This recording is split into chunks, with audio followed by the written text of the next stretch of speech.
उन पे पहले चर्चा कर ली जाए। हर्षदा, टाटा मोटर से कुछ बताने को बचा है क्या? एक्चुअली उन्होंने सब कुछ सम अप कर ही दिया, लेकिन नंबर्स एक बार मैं बता देती हूँ फिर से। रिकैप कर देते हैं। प्रॉफिटेबिलिटी और ये प्रॉफिट का आंकड़ा ज्यादा इंपॉर्टेंट है क्योंकि 2 सालों में पहली बार दरअसल कंपनी ने प्रॉफिट दिखाया है। ये 2957 करोड़ का मुनाफा कंपनी ने पोस्ट किया।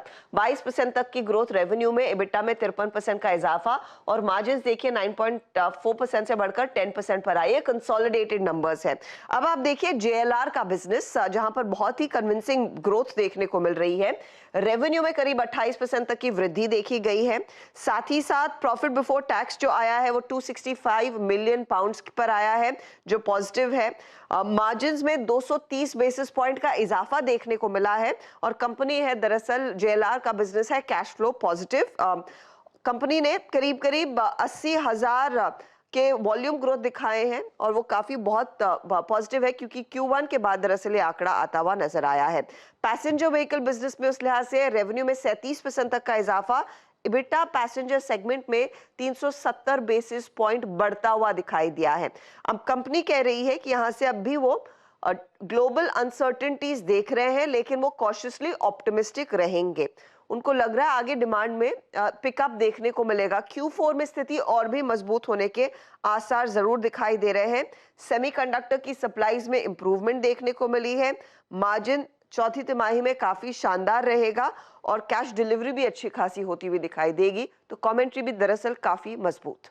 ठीक है, देखते हैं अब स्टॉक कैसे रिएक्ट करता है, उसके बाद एक टेक्निकल नजरिया ले लेंगे। फंडामेंटली पार्थिव ने ब्यूटीफुली हाईलाइट कर दी है टाटा मोटर्स की स्टोरी। टाटा मोटर्स के साथ एक चीज है बस आशीष, जिस तरीके से टेस्ला रैली कर रहा है, एक स्ट्रॉन्ग जोन में आ गए क्योंकि ये बेसिकली ग्लोबल प्ले है। yes. और जेएलआर का पूरा प्ले है और चाइना भी जिस तरीके से ओपन अप हो रहा है, तो मुझे लग रहा है कि हालांकि प्री पोजिशनिंग है टाटा मोटर्स में। एक महीने में स्टॉक भागा है, करीब 6-6.5% भागा है, तो हो सकता है कि थोड़ा प्री पोजिशनिंग का इम्पैक्ट आए, लेकिन एक टाटा मोटर्स उस तरीके का स्टॉक है, एक बार चलना शुरू होता है तो अच्छा चलता है। तो मैं आज देखूंगा कि ये प्री पोजिशनिंग निकलने के बाद क्या वापस एक सेकंड राउंड ऑफ रैली आ रही है कि नहीं आ रही है इसमें, वो बहुत इंटरेस्टिंग होगा टाटा मोटर्स के लिए। बिल्कुल ठीक। तो टाटा मोटर्स रखिए रेडार पे। टेस्ला के वाकई स्ट्रॉन्ग नंबर, उसका भी बहुत शार्प रिएक्शन था स्टॉक मार्केट्स में। डॉक्टर रेड्डीज, ये स्टॉक तो कमजोर है, रिजल्ट्स कैसे? रिजल्ट्स इनफैक्ट बेहतर है आशीष। रिजल्ट्स में अगर आप देखिए ग्रोथ देखने को मिली है, कुछ ज्योग्राफीज में उसका फायदा मिलेगा।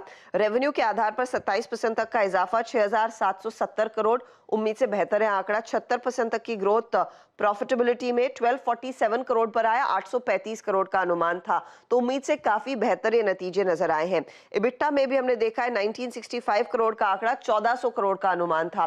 मार्जिन जो 23-24% पर थे उसमें 5% का इजाफा आया, 29% पर मार्जिन आ खड़े हुए हैं।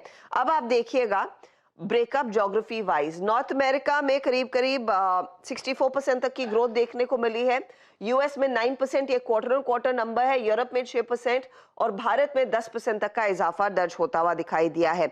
यूएस की ग्रोथ नए लॉन्चेस से आ रही है, फॉरेक्स का फायदा और वॉल्यूम्स जो हैं ऑफसेट कर रहे हैं प्राइस इरोजन को, तो प्राइसिंग का दबाव अभी भी बना हुआ है भारत में, लेकिन प्राइस इंक्रीजेस देखने को मिल रहे हैं। नतीजे अच्छे और ब्रोकरेजेस भी दरअसल पॉजिटिव है। नतीजे अच्छे, ब्रोकरेजेस पॉजिटिव, लेकिन स्टॉक थोड़ा सा सबड्यूड रहा है ऑफ लेट। ऐसे में बहेती साहब जरा बता दें कि मनी कंट्रोल पर दिए गए विचार एक्सपर्ट्स के अपने निजी विचार होते हैं। वेबसाइट या मैनेजमेंट इसके लिए उत्तरदायी नहीं है। यूजर्स को मनी कंट्रोल की सलाह है कि कोई भी निवेश निर्णय लेने से पहले सर्टिफाइड एक्सपर्ट की सलाह लें।